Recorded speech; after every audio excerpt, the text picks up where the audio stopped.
துலாம் ராசியில் பிறந்தவங்களுக்கு ஜூலை மாதம் 5ஆம் தேதியிலிருந்து ஜூலை மாதம் 11ஆம் தேதி வரை கோட்சார ரீதியாக வரக்கூடிய கிரக அமைப்புகளால் ஏற்படக்கூடிய மாற்றங்களை பற்றி தானுங்க ஆதாரபூர்வமாக இந்த பதிவில் நம்ம பார்க்க போகிறோம். துலாம் ராசியாதிபதினு சொல்லக்கூடிய சுக்கிரன் 11வது பாவகம் லாபஸ்தானத்தில் வர தனஸ்தானாதிபதினு சொல்லக்கூடிய ஒரு கிரகத்துடைய பார்வை சுக்கிரன் மேலே படுவது தான் இந்த காலகட்டம். அந்த நேரத்தில் துளாராசிக்கு மட்டுமே இருக்கக்கூடிய மிகப்பெரிய பிராத்தம் என்னன்னா சந்திர பகவான் தொழில்ஸ்தானாதிபதினு சொல்லக்கூடிய சந்திரன் உங்கள் ராசிக்கு 5வது பாவகத்தில் ஜூலை மாதம் 5ஆம் தேதி உங்கள் ராசிக்கு 5வது பாவகம் சனி பகவானுடைய ஆதிக்கத்தில் இருந்து உங்கள் ராசிக்கு 11வது பாவகத்தில் இருக்கக்கூடிய உங்கள் ராசிநாதனை பார்க்கக்கூடிய அற்புதமான நேரம். சந்திரன் தொழில்ஸ்தானாதிபதினு சொல்லக்கூடிய சந்திரன் நல்ல இடத்துல இருந்து உங்கள் ராசியாதிபதி பார்க்கறது 100% சாதகமாக இருக்கும்.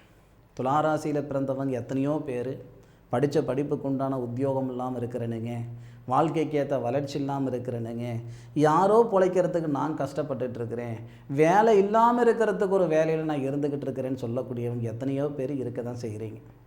5ஆம் தேதியிலிருந்து 6ஆம் தேதி காலையில் 9:50 வரை இந்த சந்திர பகவான் இந்த இடத்துலேருந்து உங்கள் ராசிநாதனை பார்க்கிறார். ஏதாவது ஒரு வகையில் உங்களுடைய வாழ்வாதாரம் அடுத்த லெவலுக்கு போகிறதுக்கான வாய்ப்பு இந்த பிரபஞ்சம் உருவாக்கி கொடுக்கும். முயற்சி பண்ணுங்க. இத்தனை நாள் நம்ம மாத பலன் கொடுக்குறோம், வருஷ பலன் கொடுக்குறோம், ஏதாவது ஒரு நிகழ்வுனா அந்த நிகழ்வுக்கு உண்டான பலன் நம்ம கொடுக்குறோம். ஆனால் வாரப்பலன் அப்படின்ட்டு இந்த நாளில் நம்ம கொடுக்குறோம்னா அதுக்கு என்ன காரணம்னா, இந்த பிரபஞ்சம் சந்தர்ப்பம் அப்படின்றது ஏதாவது ஒரு நேரத்தில் ஏதாவது ஒரு நாளில் தான் நமக்கு ஏற்படுத்துது. அது தெரிஞ்சுக்கிட்டிங்கன்னா அதுக்கு தகுந்த மாதிரி முயற்சிகள் நீங்கள் எடுக்கலான்றதுனால தான் இந்த பதிவு இந்த நேரத்தில் தரணுங்க. 5ஆம் தேதி முழுமையாக 6ஆம் தேதி காலையில் 9:50 வரைக்கும் தொழில்ஸ்தானாதிபதினு சொல்லக்கூடிய சந்திரன் நம்ம ராசியாதிபதியை பார்க்கறது சிறப்பு. தனஸ்தானாதிபதினு சொல்லக்கூடிய செவ்வாய் நம்ம ராசிநாதனை பார்க்கறது சிறப்பு. இந்த நேரத்தை சரியான முறையில் பயன்படுத்திக்கிட்டிங்கன்னா நிச்சயம் நல்லது நடக்கிறதுக்கு வாய்ப்புகள் உண்டு. ஏதாவது நிறுவனத்திலேருந்து மாறணும்னு நினைக்கிறீங்க, நம்ம கமிட்மெண்ட் அதிகமாக இருக்கே, மாத தேவைகள் அதிகமாக இருக்கே, அதனால் வேறு வழி இல்லாமல் இந்த நிறுவனத்தில் நான் இருந்துக்கிட்டு இருக்கிறேனுங்கன்னா துணிஞ்சு இந்த நாளில் நீங்கள் அடுத்த நிறுவனத்துக்கு போகிறதுக்கு முயற்சி பண்ணலாம். கண்டிப்பாக நல்லது நடக்கும். இல்லை நான் ஒரு தொழில் செய்யலாம்னு இருக்கிறேங்க, இண்டிவிஜுவலாக ஏதாவது பிஸ்னஸ் ஆரம்பிக்கலாம்னு இருக்கிறேனுங்க, எனக்கு எதுவும் ஒத்து வராமல் இருக்குதுங்க, எந்த நேரத்தில் ஆரம்பித்தாலும் ஃபெயிலர் ஆகுதுங்கன்னா இந்த நேரத்தை நீங்கள் பயன்படுத்திக்கிட்டிங்கன்னா 5ஆம் தேதி 6ஆம் தேதி காலையில் 9:50 வரைக்கும் சாதகமான தருணம் தொழில் நிமித்தமாக. அதே மாதிரி கழுத்து பிடிக்கிற அளவுக்கு கடன் பிரச்சனை இருக்குது சாமி, எதை சாப்பிட்டா என் பித்தம் தெளிகின்ற அளவுக்கு இருந்துக்கிட்டு இருக்கேன், எந்த கோவிலுக்கு போயிட்டு வந்தால் என் பிரச்சனை சரியாகன்ற மனநிலையில் நான் இருந்துக்கிட்டு இருக்கேன், நான் வாழ்ந்துக்கிட்டு இருக்கிற வாழ்க்கைக்கும் சம்மதமே இல்லை, இருக்கலாமா இருக்க வேணாமான்ற மனநிலையில் நான் இருந்துக்கிட்டு இருக்கிறேன்னு சொல்கிறவங்களும் துளாராசியில் இருக்க தான் செய்கிறீங்க. அப்போது நீங்கள் இந்த நேரத்தில் உங்களுடைய கடன் சுமையில் ஒரே 1% 10 லட்ச ரூபாய் அப்படின்னா 1% எவ்வளோனா 10,000 ரூபாய் இல்லையா, 1% கடன் வாங்கினவங்க கிட்ட கொண்டு போய் இந்த நேரத்தில் செலுத்துங்க. 1 லட்சம் ரூபாய் கடன் அப்படின்னா 1 லட்சம் ரூபாய் கடன் 1000 ரூபாய் 1%, 10 லட்சம் ரூபாய் கடன் 1% 10,000 ரூபாய், 50 லட்சம் ரூபாய் கடன் 1% எவ்வளவோ அதை எடுத்துகிட்டு போய் நீங்கள் கடன் வாங்கின இடத்துல அவங்க கிட்ட கொடுங்க. இல்லை 1% காசு அவங்க வாங்க மாட்டாங்க அப்படின்னா ஒரு துணி எடுத்து ஒரு வெள்ளை துணி, அந்த வெள்ளை துணியில் மஞ்சள் பூசிக்கோங்க. யாருக்கிட்ட நம்ம கடன் வாங்கினோம் அந்த கடன்காரன் பேர் ஒரு பேப்பரில் எழுதி அந்த காசு அதில் வச்சு முடித்து ஒரு இடத்துல வச்சுக்கோங்க. கரெக்டாக ஒரு கூடிய விரைவில் உங்களுக்கு அந்த கடன் கட்டுறதுக்கான பணம் வந்து சேரும். அப்போது எவ்வளோ காசு இருக்கோ அந்த 1% காசு அதில் எடுத்து போட்டு கொண்டு போய் கட்டிட்டு வந்துடுங்க.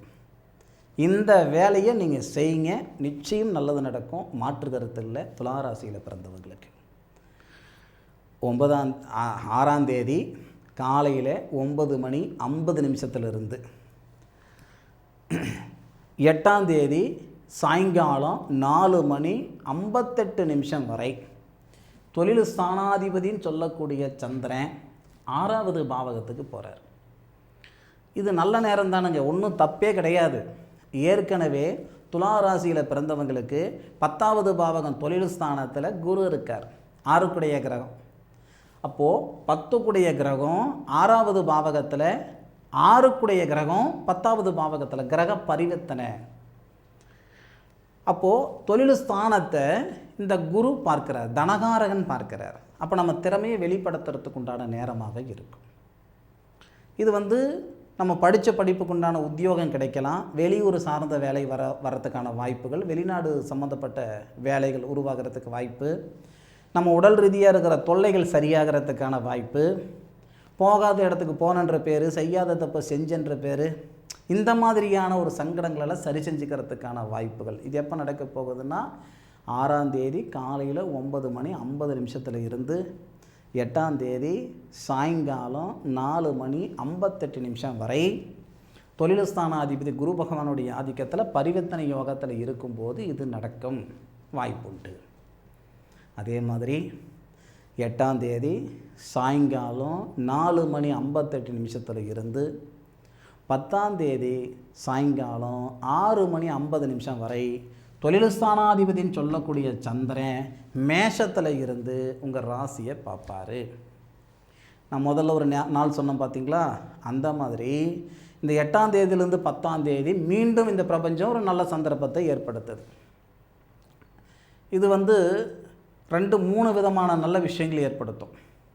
நான் மருத்துவராக இருக்கிறேனுங்க, மருத்துவம் சார்ந்த வேலைகளை செய்துக்கிட்டு இருக்கிறேனுங்க, காவல்துறையில் இருக்கிறேனுங்க, போக்குவரத்து துறையில் இருக்கிறேனுங்க, அதுபோக நான் மனை சார்ந்த தொழில் செய்துக்கிட்டு இருக்கிறேனுங்க, விவசாயம் செய்துக்கிட்டு இருக்கிறேனுங்க. இவங்களுக்கு எல்லாருக்கும் இந்த நேரம் பிரமாதமாக இருக்கும். தொழில் ஸ்தானாதிபதின்னு சொல்லக்கூடிய சந்திரனுக்கு செவ்வாய் வீடு கொடுக்குறாரு. தொழில் ஸ்தானாதிபதி சந்திரனுடைய நட்சத்திரத்தில் செவ்வாய் இருக்கிறாரு. தொழில் ஸ்தானாதிபதி நம்ம ராசியை பார்ப்பது, தனஸ்தானாதிபதின்னு சொல்லக்கூடிய சந்திரன் நம்ம ராசியை பார்க்கிறாரு. தனகாரகன் நம்ம ராசிக்கு 2வது இடத்தை பார்க்கிறாரு தனஸ்தானாதிபதி. தனகாரகன் சொல்லக்கூடிய கிரகமும் ராசிக்கு 2வது பாவகம் தனஸ்தானத்தை பார்க்கிறாரு.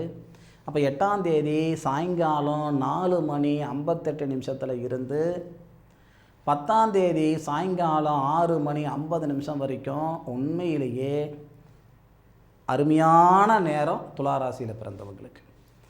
இந்த நேரத்துக்காக தான் இத்தனை நாள் நான் காத்திருந்தேனா அப்படின்னு நீங்கள் நினைக்கக்கூடிய அளவுக்கு நல்ல நேரமாக இருக்கும். நேரம் நல்லா இருக்குது அப்படின்றது